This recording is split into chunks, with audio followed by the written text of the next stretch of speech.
The wrestling world just got hit with a bombshell that nobody saw coming, and trust me when I say this is about to change everything you thought you knew about what went down on SmackDown. Nick Aldis himself has stepped forward to pull back the curtain on one of the most brutal attacks in recent memory, and what he revealed is going to leave your jaw on the floor. Before we dive into this absolute chaos, make sure you hit that subscribe button because you're not going to want to miss a single update on this developing story. Jacob Fatu has been an unstoppable force since arriving in WWE, and the man has dominated everyone put in front of him with a level of aggression that frankly borders on terrifying. Standing at 6 feet 1 inch and weighing in at close to 300 pounds of pure muscle, Fatu brings a Samoan warrior mentality to every single match he steps into. His connection to the legendary Anoa'i family runs deep through his veins, and you can see it in every devastating super kick, every crushing splash, and every single time he throws his massive frame through the air with an agility that shouldn't be possible for someone his size. The Samoan Werewolf has lived up to his nickname by hunting down opponents with ruthless efficiency and leaving a trail of broken bodies in his wake. But even the most dominant predators can become prey when they least expect it.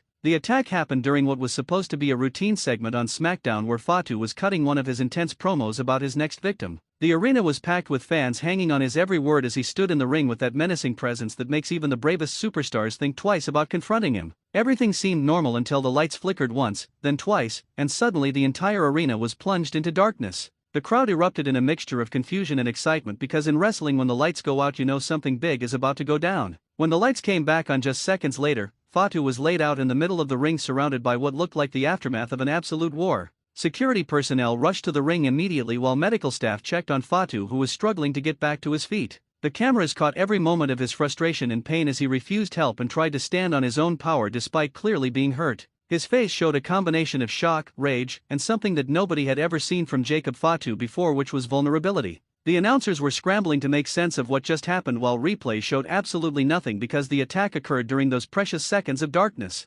Social media exploded within minutes as fans around the world started speculating about who could possibly have the guts and the ability to take down someone like Jacob Fatu. The theories started flying faster than anyone could keep track of them. Some fans were convinced it had to be a returning superstar making a statement by targeting one of the most dangerous men on the roster. Others thought it might be someone from Fatu's past coming back for revenge after being on the receiving end of his brutal assault. A popular theory suggested it could be an inside job from someone within the Bloodline family structure itself, because nothing creates better drama than family betrayal. There were even wild suggestions about main roster debuts from NXT or surprise returns from injured superstars looking to shake things up. The wrestling community loves a good mystery, and this one had all the ingredients to keep people talking for weeks. Nick Aldis has been running SmackDown with an iron fist since taking over as general manager, and the man takes his job seriously. He built his reputation as a wrestler who respected the business and demanded respect in return, and that same mentality carries over into his management style. Aldis doesn't tolerate chaos or disorder on his show, and an unprovoked attack on one of his top superstars during a live broadcast is exactly the kind of thing that gets under his skin. The morning after the attack, Aldis called an emergency press conference that had the entire wrestling media world on high alert. Everyone knew he was about to drop some serious information, but nobody could have predicted just how explosive his revelation would be.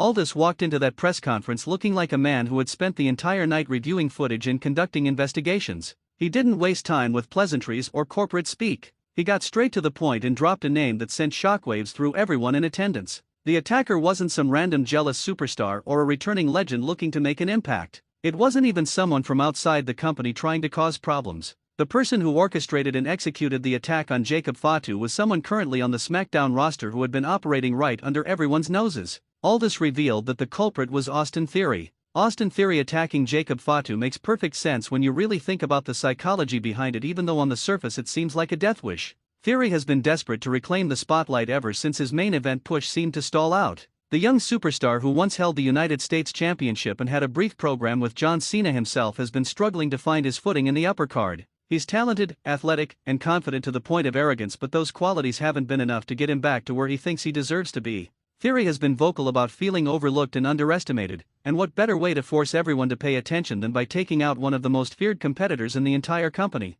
It's a calculated risk that could either catapult him back into relevance or end his career in the most painful way possible. The evidence that Aldis presented was damning and left absolutely no room for doubt. Security footage from backstage cameras showed Theory lurking near the entrance area right before Fatu's segment began. Audio equipment picked up conversations where Theory was heard discussing his frustrations about his position on the card and making cryptic comments about taking matters into his own hands. The most incriminating piece of evidence was footage from a camera angle that nobody knew existed, positioned high in the rafters that captured a clear view of the ring even during the blackout. The infrared capability on that camera showed Theory sliding into the ring during the darkness armed with what appeared to be a steel chair. The footage showed him delivering multiple devastating shots to Fatu's back, ribs, and legs before quickly rolling out of the ring and disappearing into the crowd just seconds before the lights came back on. Theory's motivation goes deeper than just wanting attention or trying to make a name for himself. Sources close to the situation have revealed that Theory felt personally disrespected by comments Fatu made during interviews about the younger generation of wrestlers not having what it takes to survive in the main event scene.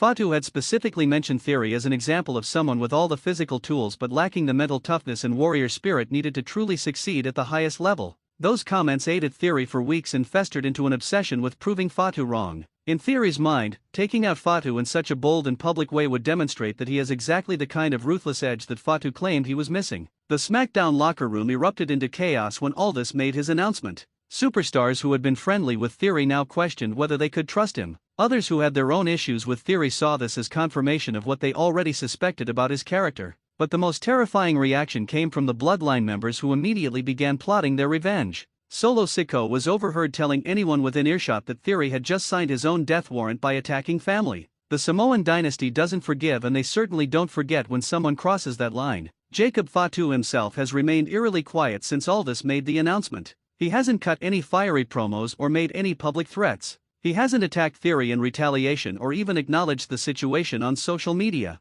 That silence is somehow more terrifying than any words he could say, because everyone knows that when Fatu finally does respond, it's going to be with actions that leave a permanent mark. The Samoan Werewolf is stalking his prey, and Theory has to be looking over his shoulder every single second, knowing that retribution is coming and it's going to be absolutely brutal when it arrives. Theory held his own press conference just hours after Aldis revealed the truth, and the young superstar showed no remorse whatsoever. He stood there with his signature cocky smirk and actually bragged about successfully executing the attack. Theory claimed that he did what nobody else had the guts to do and proved that Fatu isn't as untouchable as everyone thinks. He dismissed the idea that the Bloodline should scare him and suggested that maybe they're the ones who should be worried now that they know what he's capable of. The arrogance on display was staggering and made it clear that Theory either has a death wish or genuinely believes he can handle whatever comes his way. The WWE Universe has been divided in their reactions to this entire situation. Some fans are praising Theory for the boldness of the attack and for creating must-see television that has everyone talking. They argue that this is exactly the kind of unpredictable chaos that makes wrestling exciting, and that Theory showed initiative by taking a risk to elevate himself.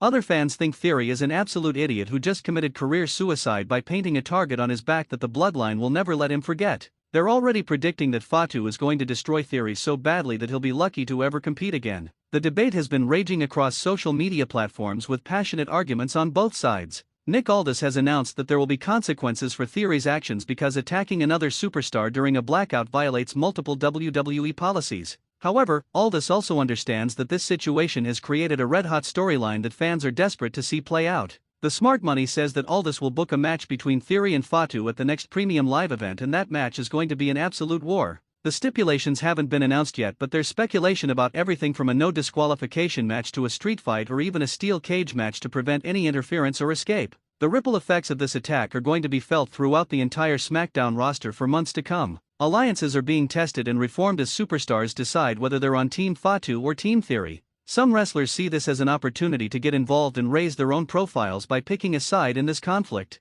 Others are trying to stay as far away from the situation as possible because they know being anywhere near this powder keg when it explodes is dangerous for everyone involved. The locker room dynamics have completely shifted and everyone is watching their backs. What makes this situation even more intense is the real-life respect and fear that Jacob Fatu commands. This isn't just a storyline where everyone goes home friends after the cameras stop rolling. Fatu has a reputation for being legitimately tough and not someone you want to cross even in a scripted environment. Theory attacking him in this way has consequences that extend beyond just their television rivalry. There's going to be a level of stiffness and intensity in their matches that goes beyond the usual worked punches and choreographed spots. When these two finally collide in the ring, it's going to be as close to a real fight as WWE allows. The booking options for this storyline are endless and all of them are fascinating to consider. Does Theory get completely demolished in their first match to pay for his disrespect, or does he somehow pull off an upset victory that establishes him as a legitimate main event threat? Does the Bloodline get involved and turn this into a larger faction war, or does Fatu insist on handling Theory one-on-one to prove a point? Will other superstars use this opportunity to align themselves with Theory in a group that can stand against the Bloodline's dominance? Every direction has potential to create compelling television. The reveal by Nick Aldis has accomplished exactly what any good wrestling angle should do, which is make fans desperate to see what happens next. Theory vs. Fatu is now the hottest program on SmackDown and possibly in all of WWE. The build-up to their eventual confrontation is going to be must-watch television every single week. Social media engagement is through the roof as fans debate and discuss every development. This is the kind of storyline that creates water-cooler moments and gets people who don't normally watch wrestling to tune in because everyone wants to see how this plays out. Looking at the bigger picture, this situation represents a potential turning point for both superstars involved. For Jacob Fatu, this is his chance to show that he can carry a major storyline and deliver in the big moments when all eyes are on him. For Austin Theory, this is a make-or-break opportunity to prove he belongs in the main event scene and can hang with the absolute best. The stakes couldn't be higher for either man, and that's what makes this so compelling to watch unfold. The truth is out now thanks to Nick Aldis, and there's no going back. Austin Theory attacked Jacob Fatu in one of the boldest moves we've seen in years, and now he has to deal with the consequences. The Samoan Werewolf is coming for revenge, and it's going to be violent, intense, and absolutely unmissable. This story is just getting started, and you're going to want to be here for every single moment as it develops. Hit that subscribe button right now so you don't miss any updates, drop a comment letting me know your predictions for how this plays out, and get ready because SmackDown is about to get very dangerous for Austin Theory.